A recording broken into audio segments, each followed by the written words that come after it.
दोस्तों, अगर आपके बैंक अकाउंट में पैसे हैं, एफडी है, एलआईसी है, म्यूचुअल फंड है या कहीं भी आपने पैसा इन्वेस्ट किया हुआ है तो आज की वीडियो आपके लिए बहुत ही जरूरी है। क्योंकि अगर आपने एक छोटी सी गलती कर दी तो आपके जानने के बाद आपका परिवार बैंक और सरकारी दफ्तरों के चक्कर काटता रह जाएगा। जी हाँ दोस्तों, आज हम बात करने वाले हैं बैंक नॉमिनी की। एक ऐसा शब्द है जिसे लोग सुनते तो रोज है, लेकिन सही मतलब बहुत कम लोग जानते हैं। कई लोग बैंक अकाउंट खुलवाते समय जल्दी में किसी का भी नाम लिख देते हैं, कई लोग फॉर्म खाली छोड़ देते हैं और कुछ लोग सोचते हैं कि इसकी जरूरत ही क्या है। लेकिन सच मानिए, यही छोटी सी लापरवाही परिवार के लिए दोस्तों बहुत बड़ी परेशानी बनती है। इसलिए आज की इस वीडियो में मैं आपको समझाने वाला हूँ कि नॉमिनी क्या होता है, इसे बनाना क्यों जरूरी है, कौन कौन सी गलतियां लोग करते हैं और कैसे आप सिर्फ 5 मिनट में अपने परिवार की भविष्य की बड़ी परेशानी से बचा सकते हो। इसलिए वीडियो को देखो, आखिर तक जरूर देखिए, क्योंकि बीच में मैं आपको एक ऐसी जरूरी बात भी बताऊंगा जो ज्यादातर लोग नहीं जानते। सबसे पहले ये समझो कि नॉमिनी होता क्या है।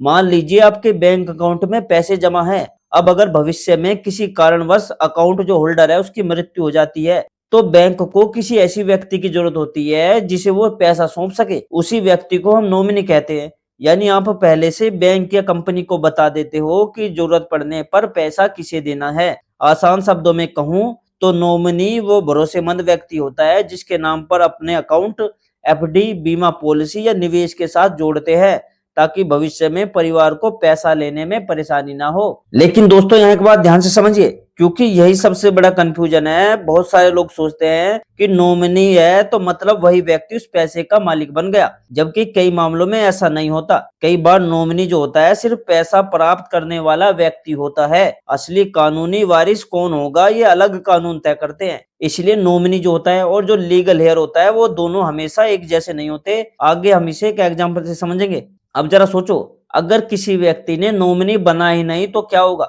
यही वो गलती है जो लाखों लोग कर रहे हैं। मान लीजिए किसी व्यक्ति के अकाउंट में 10 लाख रुपए हैं, लेकिन उसने नॉमिनी नहीं जोड़ा, अचानक उसकी मृत्यु हो जाती है। अब परिवार क्या करेगा कि बैंक पहुंचेगा पैसा निकालने के लिए, लेकिन बैंक तुरंत पैसे नहीं देगा। बैंक बोलेगा पहले तो कानूनी दस्तावेज लाइए, वारिस का प्रमाण पत्र लाइए। कई मामलों में सक्सेशन सर्टिफिकेट यानी उत्तराधिकारी प्रमाण पत्र भी मांगा जाता है। फिर शुरू होते हैं कोर्ट के चक्कर, वकील का खर्चा, महीनों की देरी और कई बार परिवार के अंदर विवाद तक शुरू हो जाते हैं। सोचिए, जिस पैसे को आपने अपनी परिवार की सुरक्षा के लिए बचाया था वही पैसा निकालने में उन्हें सालों लग जाए तो इससे बड़ी परेशानी की क्या बात होगी। और दोस्तों, ये सिर्फ फिल्म वाली बात नहीं है, असल जिंदगी में ऐसे हजारों मामले होते हैं। कई परिवारों को ये तक नहीं पता होता कि व्यक्ति का पैसा किस बैंक में है, कौन सी एफडी है, कौन सी पॉलिसी है। इसलिए सिर्फ पैसा बचाना जरूरी नहीं है, बल्कि सही तरीके से जानकारी और नॉमिनी जोड़ना भी उतना ही जरूरी है।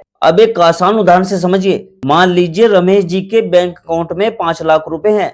उन्होंने अपने बेटे का नाम नॉमिनी में जोड़ रखा है। अब अगर भविष्य में रमेश जी के साथ कुछ हो जाता है तो बैंक को पहले से पता होगा कि ये रकम किसे देनी है। इससे परिवार को जल्दी मदद मिल जाती है और अननेसेसरी पेपर वर्क कम हो जाता है। लेकिन अगर नॉमिनी नहीं होता तो वही काम महीनों तक अटक सकता था। दोस्तों, यही वजह है कि जो आज के बैंक अकाउंट है, एफडी है, इंश्योरेंस है, म्यूचुअल फंड है, डीमेट अकाउंट है, पोस्ट ऑफिस स्कीम है, लगभग हर जगह नॉमिनी जोड़ना जरूरी माना जाता है। लेकिन सबसे बड़ी लोग गलती यहाँ करते हैं कि फॉर्म भरते समय बिना सोचे समझे किसी का भी नाम लिख देते हैं। बाद में फिर परिवार में विवाद शुरू हो जाता है कि ये पैसा तो मेरा है। इसलिए हमेशा ऐसे व्यक्ति को नॉमिनी बनाओ जिस पर आपको पूरा भरोसा हो। ज्यादातर लोग अपने पति, पत्नी, माता पिता या बच्चों का नाम जोड़ते हैं। अब यहाँ एक और जरूरी बात, अगर आपका बच्चा छोटा है यानी माइनर है तो सिर्फ उसका नाम लिखना काफी नहीं होता, उसके साथ गार्जियन का नाम भी देना पड़ सकता है आपको, ताकि जरूरत पड़ने पर वही पैसा संभाल सके। और दोस्तों, बहुत सारे लोग ये भी नहीं जानते कि कई जगह एक से ज्यादा नॉमिनी भी बनाए जा सकते हैं। यानी आप चाहो तो 2 बच्चों का नाम डाल सकते हो या पत्नी और बच्चों के बीच प्रतिशत भी बांट सकते हो। अब ऐसा नया नियम ला दिया गया है,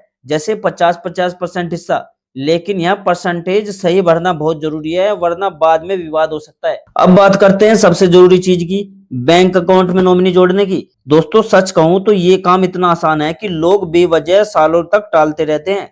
अगर आपके अकाउंट में अभी तक नॉमिनी नहीं जुड़ा है तो तुरंत बैंक जाकर नॉमिनेशन फॉर्म भर दो। ज्यादातर बैंकों में D1 फॉर्म भरना होता है। इसमें सिर्फ नॉमिनी का नाम, पता, जन्म तिथि और आपका रिश्ता भरना होता है। आजकल जो दोस्तों हमारे जो SBI बैंक है, PNB बैंक है, CDFC बैंक है, ICICI बैंक है, कई बैंक क्या कर रहे हैं, वो ऑनलाइन अपडेट की सुविधा दे रहे हैं। यानी आप घर बैठे नॉमिनी अपडेट कर सकते हो, यानी मोबाइल से भी आप आराम से काम कर सकते हो। वैसे कमेंट करके जरूर बताइएगा, क्या आपने अपने बैंक अकाउंट में नॉमिनी जोड़ रखा है या अभी तक नहीं जोड़ा है? क्योंकि सच बताऊं तो बहुत सारे लोग आज की तारीख में भी इस जरूरी काम को टाल रहे हैं। अब बात करते हैं इंश्योरेंस की, यानी बीमा की।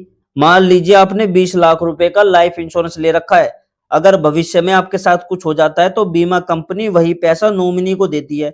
लेकिन अगर नॉमिनी सही नहीं है या पुराना नाम अपडेट नहीं किया गया तो परिवार को काफी परेशानी हो सकती है। कई लोग शादी के बाद भी अपडेट नहीं करवाते, बाद में परिवार में विवाद शुरू हो जाता है। इसलिए जिंदगी में बड़ा बदलाव आए, शादी हो, बच्चा हो, तलाक हो या परिवार में कोई बदलाव हो, तो नॉमिनी डिटेल भी अपडेट जरूर करिए, ये बहुत जरूरी है। और सबसे ज्यादा गलती बुजुर्ग लोग FD में करते हैं। जी हाँ, लाखों रुपए की FD करवा लेते हैं लेकिन नॉमिनी नहीं जोड़ते उसमें।